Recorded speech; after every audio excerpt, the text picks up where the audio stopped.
Eh bien, bonjour à tous et bienvenue dans ce tutoriel où je vais vous présenter donc les techniques de photogrammétrie, la photogrammétrie ou le scan 3D. Donc, on va voir ensemble comment optimiser, préparer des scans qui pourront ensuite être utilisables dans la production de jeux vidéo, de FX, etc. Donc, on va déjà bien comprendre le principe de la photogrammétrie parce que tout commence par là, c'est-à-dire que pour avoir un bon scan, ça commence déjà par avoir pris des bonnes photos de votre objet. Donc on va voir ça. Ensuite, on verra comment créer des UV corrects pour vos objets, comment créer des LOD avec les normales qui vont avec, plusieurs LOD avec les mêmes maps d'UV, donc avec la même map d'albédo, comment faire pour avoir une texture correcte, etc., etc. Et ensuite, on verra également comment convertir un scan en texture, donc avec juste une diffuse et une 8 map et une normal map, etc. On verra ensuite dans un dernier temps comment ensuite recréer les maps de Specular, de Metalness, etc. Donc qui vont donner un aspect plus réaliste à vos scans. Alors dans ce tutoriel, je vais vous montrer donc beaucoup de logiciels différents. Il y a un workflow assez conséquent. Donc moi je vais travailler sur 3DF Zephyr pour la partie scan. Ensuite on aura du Maya, on aura du ZBrush, du Photoshop, du Bitmap to Material. Voilà, donc je vous rassure, Maya peut être très bien remplacé par un autre logiciel comme CAD, Blender, etc. ZBrush ça va être plus compliqué mais ça peut aussi être jouable. Et 3DF Zephyr peut très bien être remplacé par Agisoft Photoscan ou Reality Capture, qui sont tous très bien. Mais voilà, moi j'utilise Agisoft parce que je le trouve moins long. J'utilise 3DF parce que je le trouve moins long que justement Agisoft. Et voilà. Alors du coup, la photogrammétrie, qu'est-ce que c'est? En fait, la photogrammétrie, ça va être le fait de reconstruire un objet réel en 3D virtuellement en prenant donc des photos de l'objet réel. Donc pour ça, en fait, il va falloir être très, très assidu pendant le shoot, euh, tout simplement parce que c'est ça qui va déterminer si votre scan sera de bonne qualité ou pas. Alors, pour réaliser un bon scan, donc surtout, faut pas avoir peur de prendre son temps quand on prend les photos. Ça arrive de passer une demi-heure sur un objet, c'est tout à fait normal, et le résultat n'en sera que plus sympa. Quelques règles à éviter, déjà éviter la profondeur de champ, surtout éviter le flou de profondeur de champ, parce que ça peut vous mettre un scan en l'air.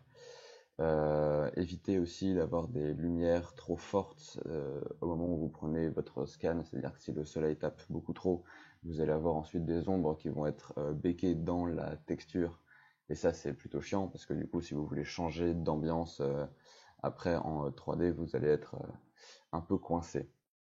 Ensuite, surtout avoir des photos bien sharp, bien nettes. Donc on va essayer d'avoir un appareil photo plutôt, disons, performant pour éviter d'avoir ensuite une texture trop floue. Voilà. Ensuite, comment bien prendre ces photos? Eh bien, c'est très simple. En fait, il vous suffit d'imaginer un point au centre de votre objet, de toujours viser ce point avec votre appareil et de faire des tours avec votre appareil. Donc, c'est-à-dire prendre une photo, faire un pas, toujours autour de ce point, une autre photo, etc. etc. On dit en général qu'il faut un overlap de 20% entre chaque photo, c'est-à-dire que sur une photo, il faut qu'on voit 20% de la photo d'avant, ce qui permettra au au logiciel de comprendre où est la deuxième photo par rapport à la première. Une fois que vous avez fait un tour, vous faites la même chose mais en plongée, donc l'appareil vers le bas, toujours en fixant ce point-là. Pareil, vous refaites un tour. Pareil pour en contre-plongée quand c'est possible. Vous refaites un tour. Et alors, rien ne vous empêche ensuite, si votre objet est un petit peu complexe, une fois que vous avez fait ça, de réimaginer un autre point et de refaire la même manipulation pour du coup avoir plus d'angles de vue de votre objet. Ensuite, on n'hésite pas à faire deux, trois petites photos de détails qui vous tiennent à cœur. Par exemple, s'il y a un petit objet, une petite aspérité qui vous plaît sur votre objet, n'hésitez pas à prendre deux ou trois photos plus proches de cette chose-là, ce qui permettra donc à l'ordinateur d'être plus précis dans telle ou telle zone. Voilà. Une fois que vous avez ça, on peut passer à la partie logicielle, donc sur 3DF. Alors voilà, du coup, nous sommes maintenant sur 3DF Zephyr, donc voilà un petit peu l'interface. Vous avez donc une vue 3D au centre, un inventaire de tout ce que vous avez dans votre scène à gauche, plein de menus d'icônes, etc. en haut. Et voilà, après vous avez évidemment fichier, workflow, etc. Du coup, on va commencer ce scan en allant donc sur Workflow, sur New Project, il va nous ouvrir une petite fenêtre. Et dans cette fenêtre, on va pouvoir paramétrer ce qu'on veut. Alors là, pour l'instant, il n'y a rien à faire, on fait juste Next. Et là, on va venir importer, juste glisser nos images. Voilà, donc on les sélectionne et on a juste à les faire glisser dedans. Hop là. Et là, on a juste à faire ensuite un petit Next pour qu'il calibre et qu'il détecte avec quel appareil et avec quelle optique les photos ont été prises. Donc voilà, on constate qu'il a bien retrouvé le modèle de l'appareil et le modèle de l'objectif. Donc c'est bien. Et on a juste à faire du coup Next. Et voilà, alors là du coup il y a deux paramètres intéressants. Le premier, celui tout en haut, c'est celui qui va nous permettre de gérer la catégorie du scan. C'est-à-dire que vous avez plusieurs catégories. Aérial si vous avez filmé avec un drone, human body si c'est un corps humain, urban si c'est un objet avec des arêtes tranchées, ou close range si comme moi vous avez donc pris des photos tout autour d'un objet assez proche. Donc voilà, donc là on a juste à choisir la catégorie qu'on veut. Ensuite en dessous on a donc la précision du scan, c'est-à-dire que plus le paramètre va être élevé, plus le scan va être long, mais plus la qualité sera bonne. Donc voilà, donc à vous de choisir lequel vous mettez. Donc une fois qu'on a ça, voilà, donc moi je vais prendre voilà, et on a juste à faire next, et là on a juste à faire run. On a un tout petit récapitulatif de ce qu'on a choisi, et on a juste à cliquer sur run ici. Voilà, donc alors du coup moi j'ai un projet qui est déjà bien avancé, donc je ne vais pas le faire ici. Mais voilà.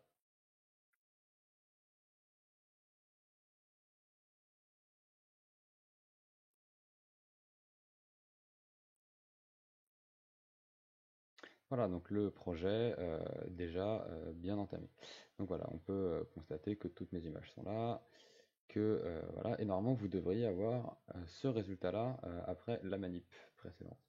Voilà, donc là, qu'est-ce qu'on constate, c'est qu'on a un nuage de points qui n'est pas encore très dense, mais qui correspond du coup à tous les points que le logiciel a repérés sur notre objet. Et donc autour, on a toutes les petites caméras, les petites photos, c'est l'emplacement de l'appareil euh, pour chaque image. Et donc du coup, on constate qu'il y en a plein, parce que du coup j'avais une centaine d'images, et on peut, on peut venir constater que voilà, j'ai bien fait les différents ronds autour comme il le fallait. Si on double-clique sur une, voilà, on voit que l'image se superpose pour qu'on voit un peu où est-ce qu'on était par rapport à notre objet. Voilà. Et donc voilà, donc on peut constater en effet qu'il y avait donc un point imaginaire au centre qui devait se situer à peu près au centre ici, voilà, et qu'avec mon appareil, j'ai fait plusieurs tours en haut, en bas, et des petites photos aussi au détail, comme par exemple celle-là, pour, euh, pour avoir plus d'informations sur ma texture et sur mon objet. Voilà, donc une fois qu'on a obtenu ce sparse cloud, on va venir le nettoyer. Donc on va cliquer sur les deux petits icônes en haut et on va pouvoir venir euh, voilà, ou avec un rectangle ou avec un polygone, sélectionner les, les endroits qui ne nous servent à rien ou que le logiciel a calculé en se trompant. Voilà. Donc quand vous avez fait ça, normalement vous avez une petite fenêtre qui est apparue en bas. Et il y a plusieurs choses intéressantes dessus, c'est-à-dire qu'en fait, il y a donc le petit add pour ajouter une sélection à une autre, c'est-à-dire que si je sélectionne ici, je viens sélectionner autre chose, et clac, les deux s'ajoutent. On a le remove qui fait donc l'inverse, la pause pour pouvoir tourner autour de notre objet pendant qu'on travaille, et on le remet pour pouvoir sélectionner. Et si les deux sont décochés, évidemment, une sélection prend le pas sur l'autre. Voilà. Donc une fois qu'on a fait ça, eh bien on va tout de suite s'attaquer à la suite. Donc on va venir cliquer voilà, sur ce bouton-là, et là en fait on va créer donc un dense cloud, donc un nuage 2. de points, mais bien plus dense. Donc on retrouve les deux paramètres qu'on avait avant, donc on choisit la même chose, là on choisit la précision qu'on veut. Donc c'est chacun qui fait comme il veut, on fait Next, et on a juste à faire Run. Une fois que vous avez fait ça, normalement, vous allez obtenir quelque chose comme ça. Voilà, et donc ça, c'est encore un nuage de points, mais beaucoup plus dense, beaucoup plus précis. Et là, ça nous permet déjà de voir si notre scan va être raté ou pas, en fait. Donc on peut toujours venir nettoyer ce qu'on veut, il n'y a aucun problème avec ça. Hop. Et donc pour s'arranger un peu. Voilà. Alors du coup, oui, petite précision, quand vous allez processer, en fait, vous allez avoir une zone en fait énorme parce que vos photos ne s'arrêtent pas finalement. Donc il va venir scanner tout ce qu'il y avait autour. Donc n'hésitez pas à définir comme ici une zone assez fine, assez petite pour concentrer tout le calcul sur 2 mètres carrés et non pas sur 40 mètres carrés. Parce que sinon ça va être interminable et ça ne vous servira absolument à rien, sauf si c'est votre but, mais après chacun fait ce qu'il veut. Voilà. Une fois qu'on a fait ça, on va venir donc créer un mesh autour de cet objet. C'est-à-dire qu'on va cliquer donc sur ce petit outil là. Hop, une autre fenêtre qui arrive. On choisit le bon Dense Cloud. Bon, en général, on en a qu'un, mais c'est possible qu'il y en ait plusieurs. On vient faire Next. Pareil, les mêmes paramètres, ici en haut. Là en bas, on peut choisir la définition de notre mesh. Plus on va monter, plus il y aura des polygones. On fait Run. Et il va venir nous créer un objet. Un objet qui devrait ressembler à ça. Voilà. Donc cet objet-là, du coup, est un objet donc polygonal qui, donc alors oui, les textures sont pas encore très définies, mais ça va venir juste après. Et on peut constater qu'il y a normalement beaucoup de polygones. Vous voyez que si on passe en mode wireframe avec les trois petits triangles en haut, hop, et qu'on zoome un peu, on constate qu'il y a plein de polygones dans tous les sens. Donc du coup, hop, là on peut passer avec une couleur unie. Là, on revient avec les couleurs de nos points et le wireframe. Voilà, donc on constate qu'il y en a beaucoup trop. On peut aussi passer en couleur unie comme ça et mettre une petite lumière pour voir un peu à quoi notre mèche ressemble. Et là, on se rend compte qu'il y a des détails euh, plus cassés. Qu'il y en a plus cassés. Donc c'est très bien. Et maintenant, on va venir s'occuper de la texture pour avoir des UV propres et des LOD plus sympas. Alors du coup, on va revenir euh, avec toutes les couleurs, voilà, et on va enlever cette petite lumière qui nous empêche de voir clairement. Voilà, donc une fois qu'on a ça, on va venir juste cliquer sur Export, Export Mesh, et on va venir donc choisir le format en OBJ, c'est plus simple, et on va venir exporter ça où on veut, pour ensuite l'importer dans Maya. Voilà, moi je vais l'appeler iPoly, hop, et on exporte, oui, et voilà, on le laisse exporter cet objet. Et on va le passer donc sur Maya. Voilà, donc nous sommes maintenant sur Maya, on a bien importé notre objet.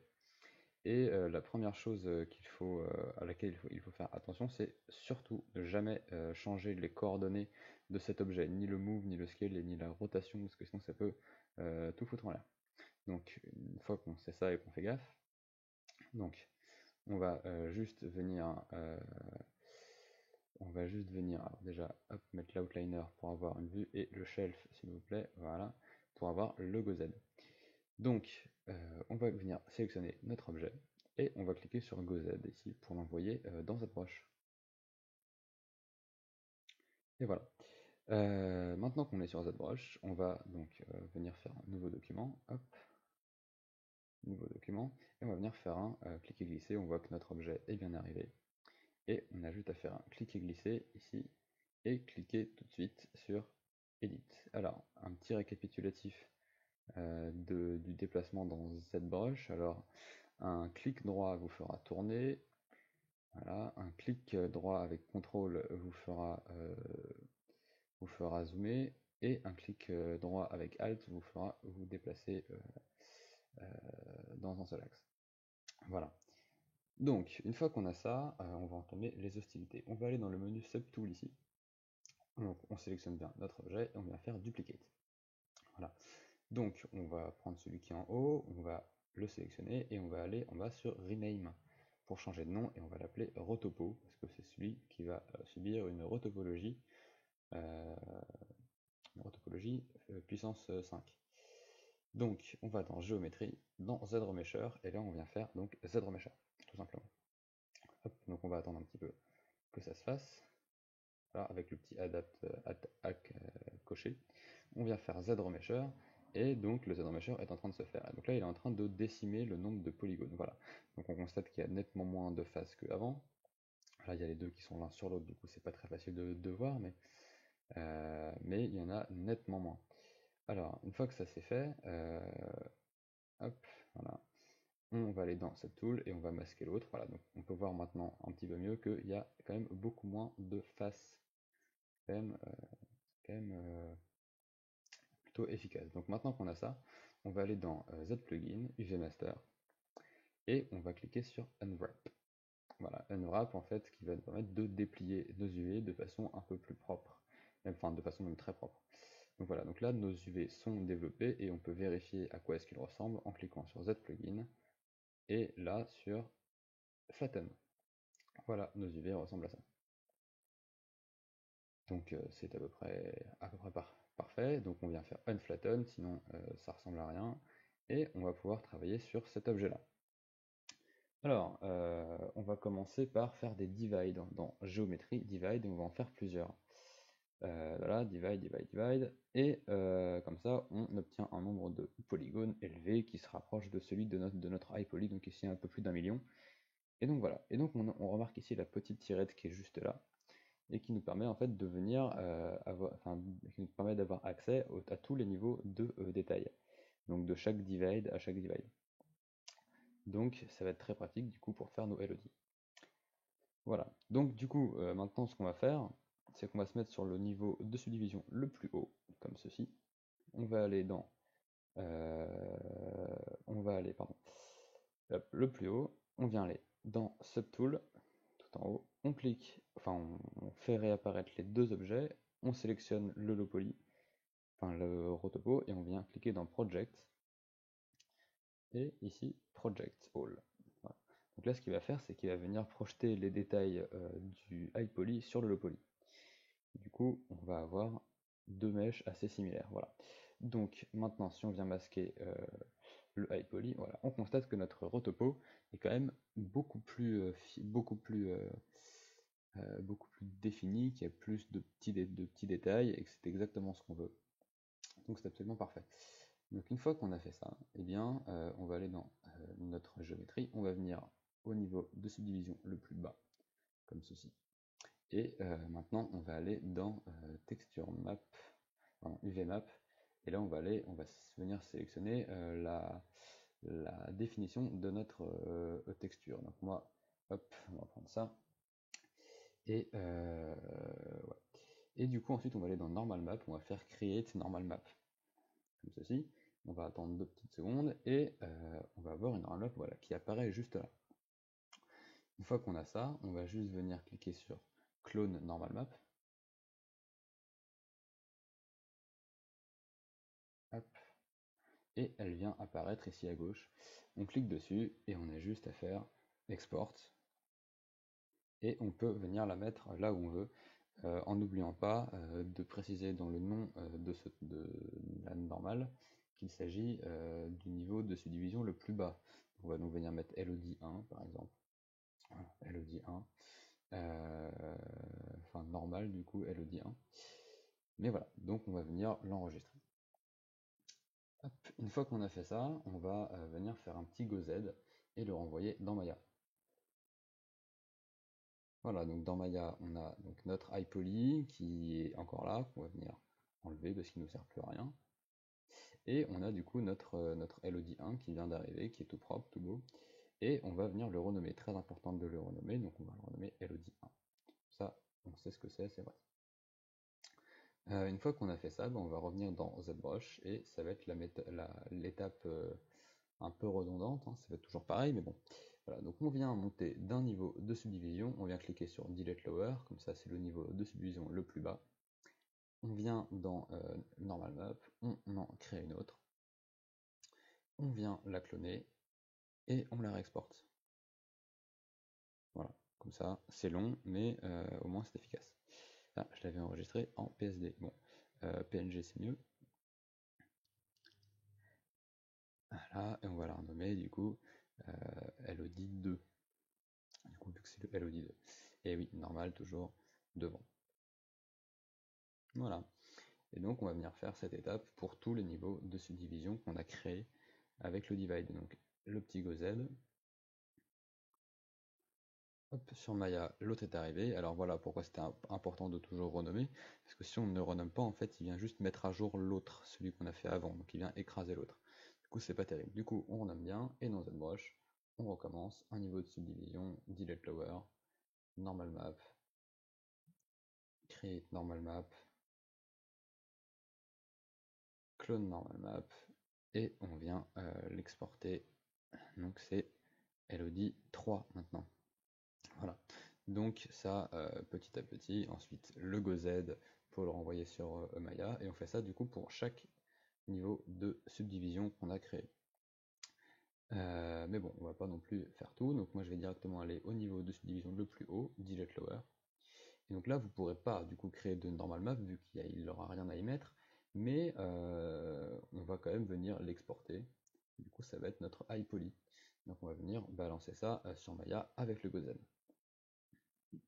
Continue. Très bien.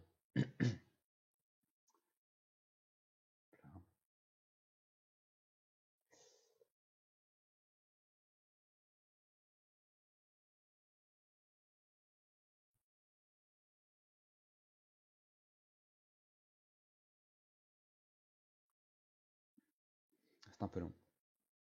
Voilà, très bien. Donc là, nous avons notre iPoly qui est donc venu se mettre avec le reste. Parfait. Donc du coup, on va faire un petit CTRL 1 pour isoler le iPoly, comme ça on ne voit plus que lui. C'est très bien. Et du coup, on va maintenant le renvoyer sur 3DF. La petite chose à faire, c'est qu'en fait 3DF ne supporte pas les quadrangles. Il ne prend que les triangles. Du coup, il va falloir temporairement trianguler ça. Donc hop, mesh, en appuyant sur espace, hein, mesh et triangulate, ici, juste pour l'importer sur 3DF. Et ensuite, on va venir faire un petit CTRL Z pour le remettre comme avant. Mais voilà. Donc, du coup, une fois que tout a été bien triangulé, on va venir toujours faire espace, file, export selected, et on va venir exporter ça là où on veut. Et donc du coup voilà, on va l'appeler iPoly UVW pour signifier que donc c'est le iPoly et qu'on a fait les UV sur celui-là. On a juste à exporter, oui, je veux bien écraser l'autre, merci. Hop, et on n'a plus qu'à le mettre sur l'autre. Alors déjà avant, on va quand même, pour avoir un iPoly quand même propre, on va quand même faire un petit CTRL Z pour éviter d'avoir quelque chose de crade. Et je claque. Ok, voilà, donc du coup, maintenant, on retourne sur 3DF Zephyr et on va pouvoir commencer. Ah oui, très important aussi, voilà, on peut sauvegarder donc cette scène-là avec tous les LOD en FBX, enfin en n'importe quoi en fait, mais voilà, en l'appelant LOD scène. Comme ça, on sait que c'est là-dedans qu'il y a tous les LOD. Voilà, donc de retour sur 3DF, on vient rouvrir notre projet. Donc là, il va venir loader tout ce qu'on avait fait avant, donc les photos, les point cloud, les mèches, etc., etc.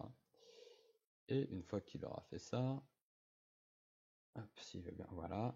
Donc une fois qu'il aura fait ça, on va venir importer donc notre objet. Donc dans import ici, import mesh with UVMap.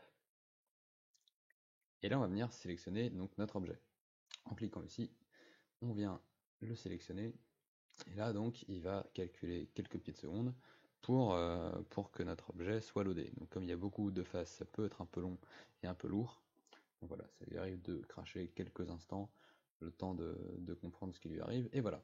Et donc là, voilà, il nous dit qu'on a donc importé un mesh euh, avec on importe un mesh avec donc beaucoup de polygones et des UVW. Donc ce qui est absolument génial. Donc une fois qu'on a fait ça, on va juste venir changer la résolution de notre texture, parce que tout le reste ne nous intéresse pas. Donc on vient cliquer là, et on vient choisir les résolutions qu'on veut. Et voilà. Hop. Clac. Tout le reste ne nous intéresse pas. Et là, on va venir faire import in the workspace. Et en fait, il va directement calculer la texture par rapport à ces UV-là. Voilà.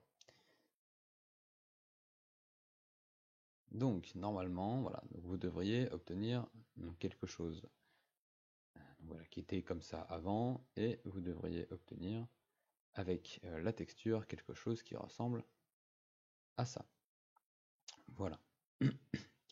Donc, c'est quand même déjà plus sympa. Mais on constate qu'il y a des petits défauts. Regardez là, les petits artefacts qui donnent l'impression d'une bump map un peu ratée.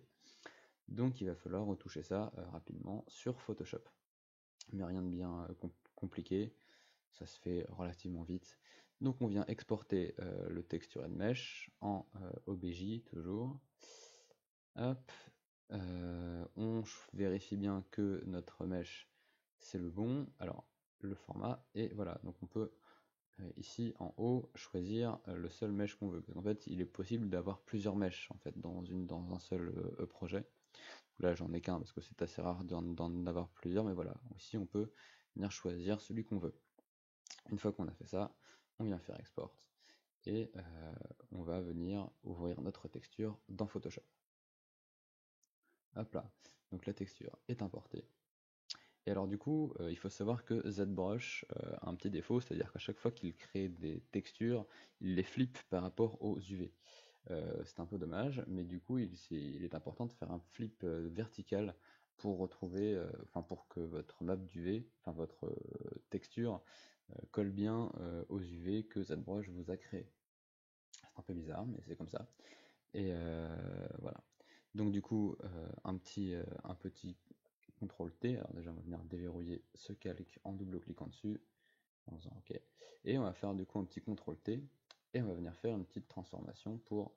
non, excusez-moi, c'est pas celui-là. Hop, voilà. Pour du coup venir retrouver notre map d'UV pour que ça colle parfaitement. Et donc voilà, maintenant on va pouvoir venir s'attaquer à ces petits artefacts-là. Donc avec l'outil pansement, qui est ici, on va venir donc en fait copier et coller d'autres endroits de notre image, voilà, pour masquer un petit peu ces petits détails-là. Donc c'est une étape qui est un peu fastidieuse, mais bon, qui n'est pas non plus très très longue à faire, et qui du coup vous donnera une texture beaucoup plus agréable. Voilà. Alors oui, vous voyez les deux bords là, il faut toujours éviter de toucher assez au bord, pour une raison très simple, qui est que si vous commencez à modifier les bords, ça risque de se voir sur votre mesh 3D après. C'est-à-dire qu'ils ne vont plus se rejoindre correctement.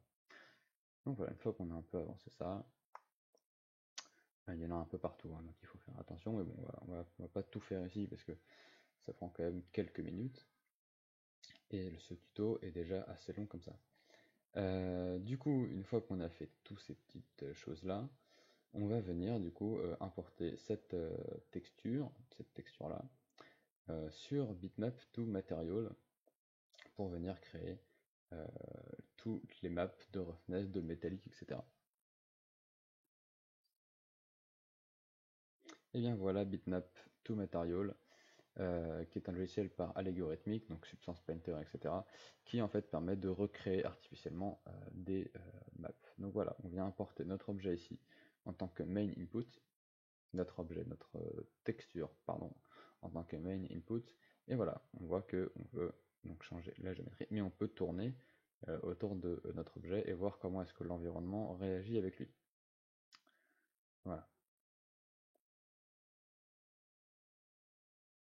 Donc on a ici toutes les textures qui vont être créées automatiquement. Donc voilà, hop, on peut venir voir celle qu'on veut ici. Et maintenant on va venir un petit peu les modifier. Donc la roughness, on va venir la changer ici. Donc il y a tous les petits réglages en fait qui vont nous permettre de créer quelque chose de plus sympa. Donc la roughness, plus elle est blanche et plus la lumière réfléchie sera diffuse. Donc sur un arbre, c'est ce qu'il nous faut. Donc il nous faut un truc assez clair. Donc on vient la paramétrer comme on veut. Et voilà, donc hop, les petits réglages. Et une fois qu'on a fait ça, on va pouvoir passer hop. à la métallique, ici. On va pouvoir la faire apparaître, hop là, et on va pouvoir rajouter les choses. Alors déjà, il faut changer la métallique minimum value. Comme ça, voilà, ça brille un petit peu plus, parce que tout brille un peu, même si ça ne se voit pas forcément. Et la metallic dirt, il faut rajouter un peu plus d'irrégularité dans notre map. Voilà. Donc très bien, c'est parfait, on peut voir que ça réagit bien. On va venir mettre notre image dans la résolution qu'on veut. Et ah oui, en bas ici, du coup, nos maps ont changé. On peut ici changer le zoom. Hop, voilà, et donc il y a même un petit fit, voilà, pour que ça colle parfaitement au cadre. Parce que sinon, évidemment, plus la résolution est grande et plus ça dépasse. On vient cliquer sur Export. Le format, on choisit ce qu'on veut.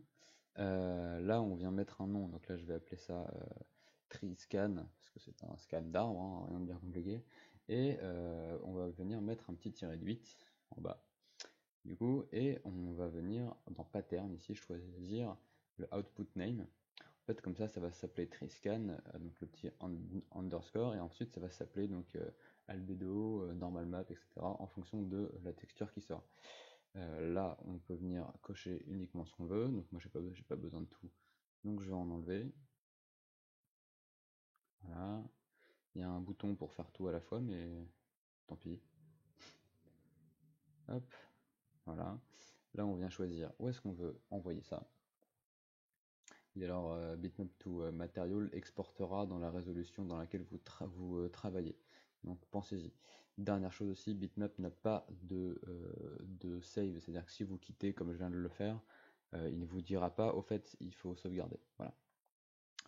Maintenant, on va passer à la partie où on va donc créer des textures avec nos scans. Donc voilà, par exemple un scan ici que j'ai fait de sol dans une forêt, et on va venir en créer une texture avec une height-map. Alors pour le scan, c'est la même chose, hein, vous faites exactement pareil. Pour les photos, c'est le même principe, rien de bien nouveau.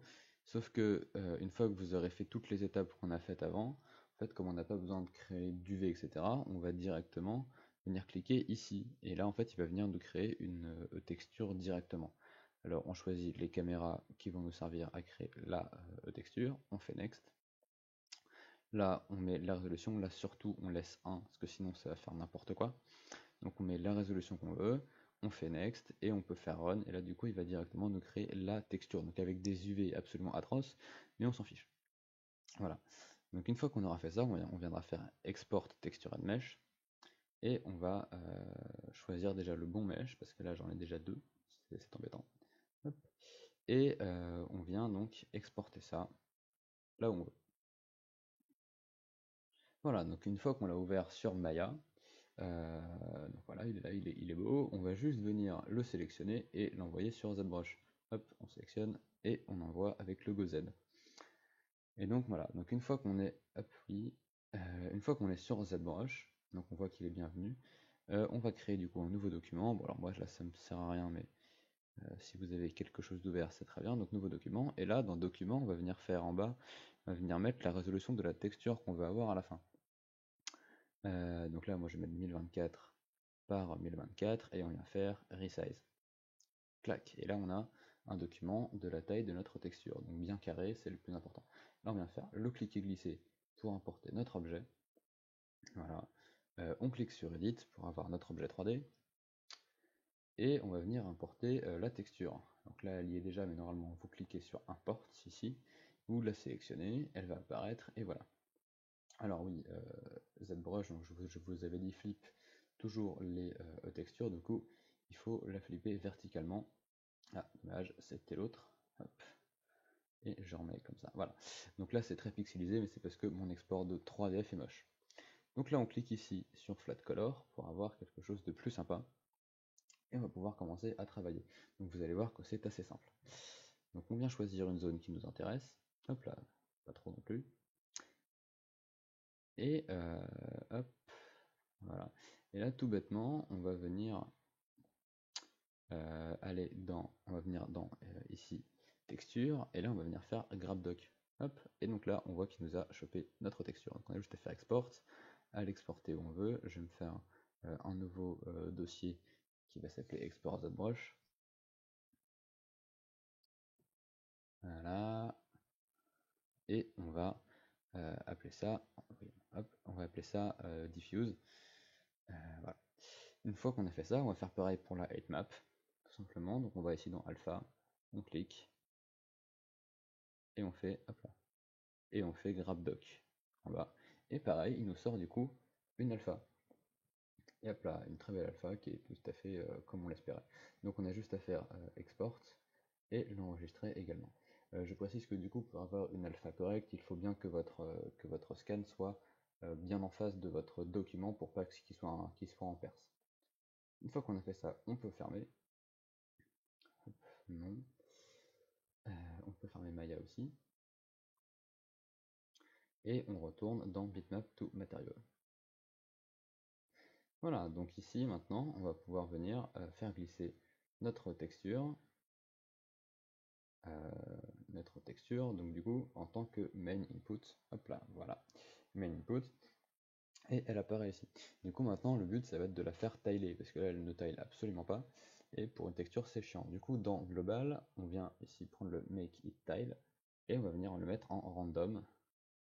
Ah, ça n'a pas marché, on va venir le mettre en random, merci bien.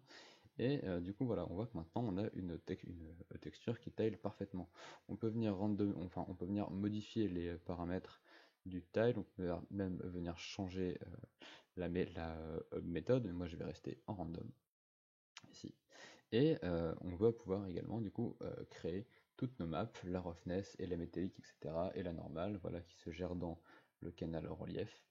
On va pouvoir venir bidouiller un peu tous les petits réglages pour avoir une texture qui nous plaît. Très bien. Une fois qu'on a fait ça, on va du coup venir donc exporter, clac, cette albédo. Du coup, on va venir, voilà, oui, bon, alors du coup, le petit bouton, c'est peut-être pas une si mauvaise idée que ça, clac. Juste l'albédo ici, le format PNG. Là, on va venir définir l'endroit où on veut qu'elle aille. Hop, hop. Ouais, non, on va faire un nouveau dossier. Et on va l'enregistrer ici, très bien. Donc là, on a juste à appeler ça diffuse. Et à faire export. Clac. Donc là, il va nous l'exporter, voilà. On fait un petit close pour fermer la fenêtre. Clac. Et là maintenant, on ne touche à rien, on va venir faire glisser notre 8 ici, on va mettre dans main. Comme les réglages n'ont pas changé, il nous garde les mêmes paramètres de tile que avant, et du coup ça permet d'avoir du coup les mêmes, enfin une 8 et une albedo qui correspondent. Du coup, même manipulation, on l'exporte au même endroit, et voilà. Et bah voilà, en fait c'est fini. Du coup maintenant on a, donc si vous avez fait évidemment la roughness, etc., vous avez un truc plus sympa. Mais donc vous avez maintenant une texture qui correspond, qui tile, etc. à un scan que vous avez donc créé auparavant. Voilà. Et bah, écoutez, j'espère que ce tutoriel vous aura plu, j'espère que vous aurez appris des choses.